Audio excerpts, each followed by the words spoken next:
church, ako pastor to ko, magwali ko sa pulpit, pero tas tanan. Amigo kita. Magwali ko dili man ingon ko gihimo na ako para sa imuha lang. Gihimo na para sa ato atan. Ibisan ako nga nagwali ani kinahanglan magkinabuhi mo ko ani. Lisod na lang kayo. Sa ako nga part ingon nga pastor, mo na pinakalisod.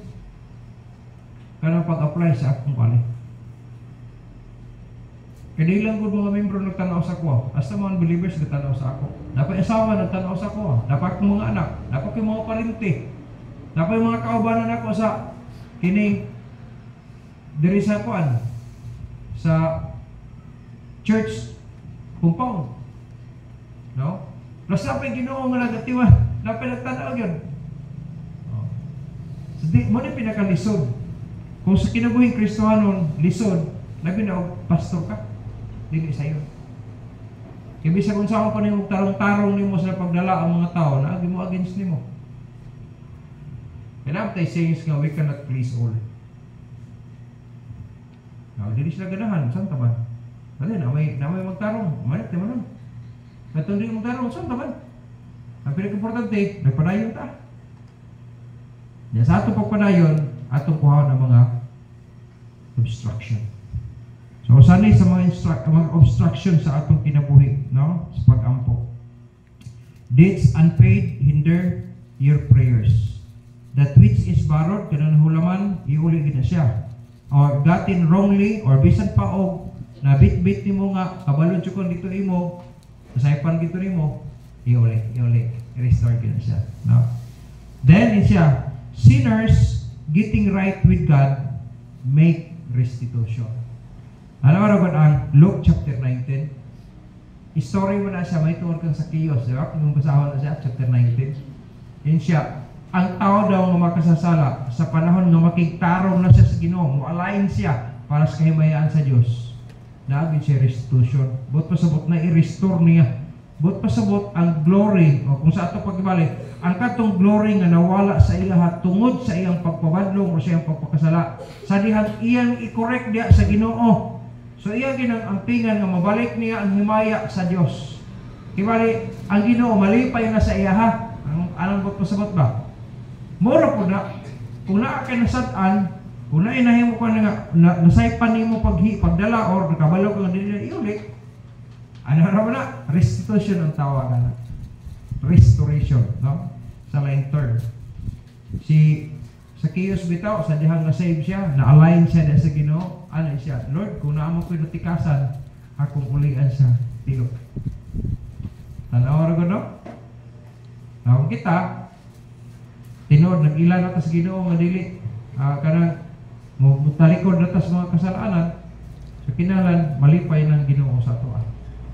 Kaya sa panahon nga maghimot ang dili mayo, mawala, maya ang kalipay. Di man, mawa imong kaluwasan. Magpabilin mo sa Diyos nimo, anak gihapon ka. Pero ang kuan kalipay sa imong kaluwasan, di ba? Mabalik na ang kalipay sa imong kaluwasan. Kung right na imong kinabuhi diya sa Ginoo, kitalikod ka sa lak, para kaya itong technician kayo na, kung mo kalimot, give and take relationship lang eh. Na yung mga panahon kita nakabintaha o kanang arang-arang ang kabutang na to, napoy panahon nga loy punta, tabangan na punta, give and take relationship lang eh. So, atong i-reconcile ang mga butang na dili maayo para nga mahimong malipay ang Ginoo sa to. Ikatulo, okay pa ta? Ikatulo, kanang gitawag unforgiveness blocks prayer. Kanang dili ta makapasaylo sa mga nakasala sa ato. Dili ato makita may sa Matthew chapter 6 verses 14 to 15. Iyon na po sa Matthew chapter 6 verse 14 and 15. Iyon na po sa Ginoo. For if you forgive men their trespasses, your heavenly Father will also forgive you. Kana ang konsep ha? Kung makapasaylo daw sa tao nga nakasala sa ato, ang atong langit ng Amahan nagpasaylo po sa ato. Verse 15. But if you forgive not men their trespasses, neither will your Father forgive your trespasses. Huna-hunaan daw na sa makanaghan. Kung dili ka makapasaylo sa uban, kung ang Ginoo di, kung makapasaylo sa imo. Paitra ba kayo kung dito makapasaylo? Guilty ra gyapon ta. Dili sa Bible nagihatag day example may igsoon. Matthew chapter 18 verses 23 to 35. Taas man kayo ni siya, pero ako na lang i-story sa inyo. Ilang to basa taas man kayo. Pero ang story may igsoon kung nakabasa na mo ani, katong isa ka ulipon na nakautang siya, dakong utang siya ang amo. Kunya sa dihang gisukot na siya, minduol ang servant, siya nga, o sige, bayarin ako sa imong giutang. Kung dili ka bayad, imong anak, imong mga asawa, ang imong asawa mo bayad o presohon ka. Ang gihimo sa servant, mingdangop sa iyang hangyo, hiluhod at tubangan sa iyang master. Si sir, pasaylo asa ko karon, di mo kabayad kay kabayad nimo. Ya kung kuhaan ko nimo asawa, mga anak, mga luoy na ko kayo, kay bali nahangyop niya. Ingon ang Bible, naluoy ang iyang amo. So gipasaylo. Wa kon siya kabayad, wala. So nakagawas ang servant gikan sa presensya sa amo. Ug didto sa gawas nakita ko niya ang iyang kauban nga mag-aalagad sa iyang amo. Utangan sa iya. So ang gihimo na gikwilyuhan na niya. Bayad kay naginhala na po na. Hiingon pa to iyang kauban nga mag-aalagad siya nga, Brad, kini pasaylo asa ko karon kay wala ko kabayad sa imo ha. Siya, dili ka mo bayad. Prisuhon ka. O gipriso gyud. Naiusap po nila ka mga kaila nakakita gisumbong sa amo. Insya si kuan ba? Katong imong gipasaylo ba? Nay nakautang sa iya. Nya mas dako pag ganitong utang niya sa imuha pero gamay itong utang tong yang kanakang brother so and so. Pagkatapos gipriso. Ingin siya nga, mao? Ako ba siya gipasaylo ko siya kabayan niya mo gihimo niya sa iyang kauban? Naunsa ba ning kalakihan ni? Tanaw sa verse 35 ana. 34 35 lang itong basahan. Yan siya. Matthew chapter 18 verses 34 and 35. Pagunat na sa 34, yan siya. And his Lord was wroth, perting suko agit sa iyahang amo, and delivered him to the tormentors, till he should pay all that was due unto him. Wala mo dahil siya makapasaylo. Gipasaylo ta siya sa amo, pero wala siya makapasaylo sa nakautang po niya. Then, sa verse 35, so likewise shall my heavenly Father, do also unto you, if ye from your hearts forgive not everyone his brother their trespasses. Muna ang conclusion, muna ang lesson diha, kung dili na ta makapasaylo sa atong isig kaingon, daw sama ka atong servant nga wala pud makapasaylo sa uban, gipasaylo naman unta siya sa amo. Kita pinasaylo ta sa atong amahan kalangiton, pero di ta makapasaylo to sa isig kaingon. Yan ang Ginoo, pagka-delete ka maayo. So, ampo ka sa iha. Paampo ka sa iha. Maglagot naman siya sa imuha.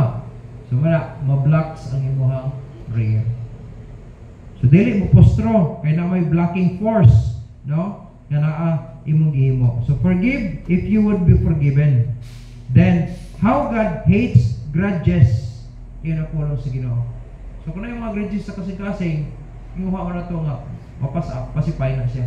Kaya kung lahat ay grudges, bikil gamay, ang tulungan mo na ko, ang magyapon na. Di ka ganahan sa naminaw, di ka maminaw, bisag insakto itong isulti sa itong ikapungtan mo. No? Anak sa may tabo. So, dili gyud malipay, no? How God hates grudges. Yung sa Matthew chapter 18, katong i-explain ako sa inyo. Then, revival come with Christians confess and forgive each other. Pag manasigon ang kada isa, kung ang kada usa magpinasayloay. Diba? Yung mga panahon, nakinamdong ko itong wala itong isumbag si Buyit ni Alan. Pagkatapos, gamay ito si Buyit. Bata, pungit ka ay siya. Luoy kay ko. Hudo pa magani ko kaso aning akong mga kauban sa ino, mga barkada. Ako pa kumanghod noon. Ako yung na mapatay, gina ko to si Alan. Unta. O kita ako mission lang, anong gawin mo na, patyo na ko to niya. Hulog na ko to sa bilyaran nila Bitanas. Hindi ako naman ito muna. Niob naman. So wala ko sa kaamo. Jing, palitis ako katong dito na nanghindaw ko, sir, pwede mo ulis ako sa balay, sir. Dapat to dito sa mo. Palitis ako kuan, pining katol. Duha ka box. Dagan-dagan ko. Timing ng tuwa nila tangkay na bilyard ba, kidney. Uli, mga dito niya, wagi pa man sa itong akong gano'n dito na matangan. Abi nyo, pagabot na ako dito, pagabot to, mag-inchar. Oh, dito ko, last niya game niya, dagan siya. Ngit-ngit man ang for sure, padulong to silang balay. Dito na ako. Queen, yuhin ako dito. So, pa ka ng lucky na alang lento. Sana kinunsan yung si Buyin. Wala siya lang resulta. Wala siya, kabalo siya nakasayip siya. Yung kapos siya sa kuha, naisap pa sa ilo. Sige, pa sa ilo, at ko. Nagmahay ko lang sumbang na ako sa Buyin. Igso ko na ko. Siya ba? Nasayop lang ko, kaya naulit mo ko kay kanang julin-julin ba? Hindi na umit. Pildi na ba ka? Ano? Sumpa ka na yan. Ayaw nga ba? Burot ang basta, imbis kay akong pitloko na siya, wala ko gibubuan ng balde nga isa ka balding tubig ubuknaw. Magi akong gibati. Kaya instead nga, masako pa ko niya, hihila ko kapilya, hihila ko na siya. Sa ilo ako dyan. Nagmahay ko na sumbang na akong buyit. Agaw ko na ko to. Ang igsok na sila. Basta. That was my first time nga nagbati ko ng malipay diaga kung makapasaylo ka. Ito ang first time. Wala akong malawas atong panahon na.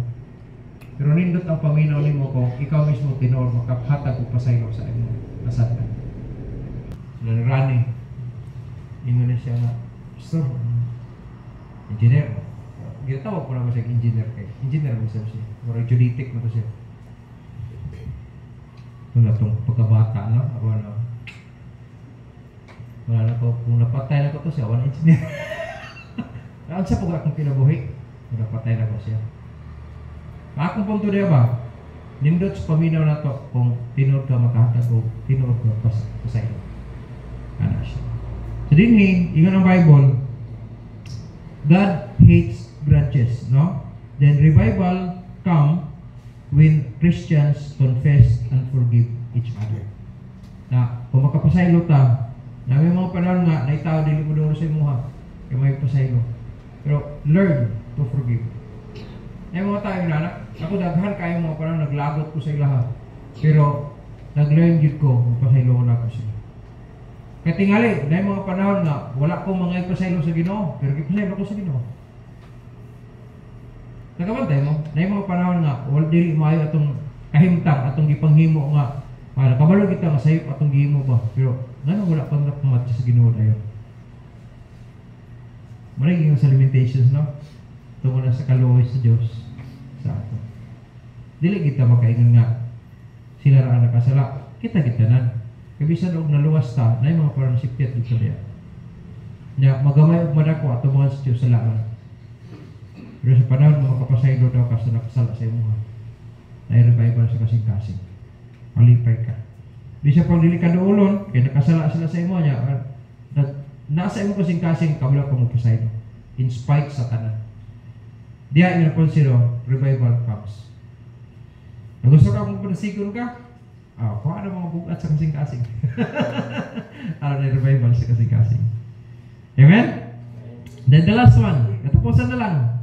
Number 4, any known sin. No? Tanan yung mga nailhan na ito nga sala, maayong daw, magamay o dako, no? Nga unconfessed.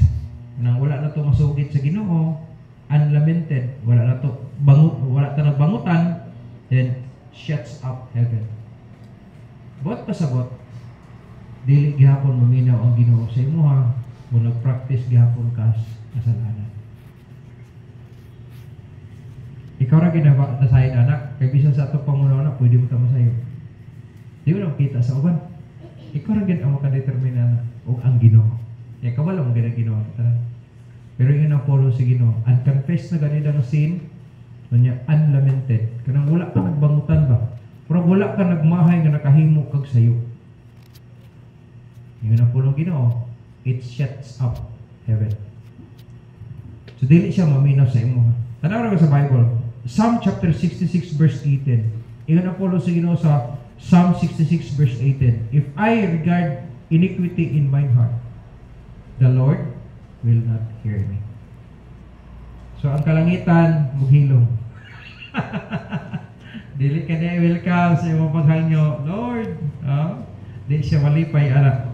Kung ang atong ang mga kasalanan daw nga wala na to isugid sa Dios o wala na to hinursuri, no? Inapolo siya dili siya maminaw sa atong pagkampo. Bisan pa gani, it may be covetousness, no? Covetousness kanang sa Malakay chapter 3 verse 8, imbis kay muhimo ta para makatabang ta sa buluhaton sa Ginoo, pero naghinakog ta, iyon ang Ginoo dili siya malipay ana. Ade, lipay pagkakayo na dili kahimo. Iyon ang Ginoo na dili siya malipay ana. So, is your sin rebellion against God's will? Nabay gihimo nimo nga rebellion batok sa kabubuton sa Dios. Ay ikaw rin hibalo gid up, gihapon na. Wrong rebellion gitong gihimo na ko ba? Tanawa ang ingon sa Ginoo sa Bible sa 1 Samuel chapter 15 verses 22, verse 22 o 23. Sa diha nakasala si Saul, the first king sa Israel tunguna. Sa diha nga gisugo siyang ipapatay ang Amalekites tanan. Iyang gisave ang mga putang na iyang gikaganahan apilang araw. Pero sa ingon sa Ginoo diha, 1 Samuel chapter 15 verse 22 o 23. Ingon ang policy and Samuel said, hath the Lord as great delight in burnt offerings and sacrifices as in obeying the voice of the Lord? Behold, to obey is better than sacrifice, and to hearken than the fat of rams. Verse 23. Iyon ang puno sa Ginoo. For rebellion, no? Kung ang sala nimo rebellion daw sa kabubuton sa Ginoo, for rebellion is as the sin of witchcraft, and stubbornness is as iniquity and idolatry.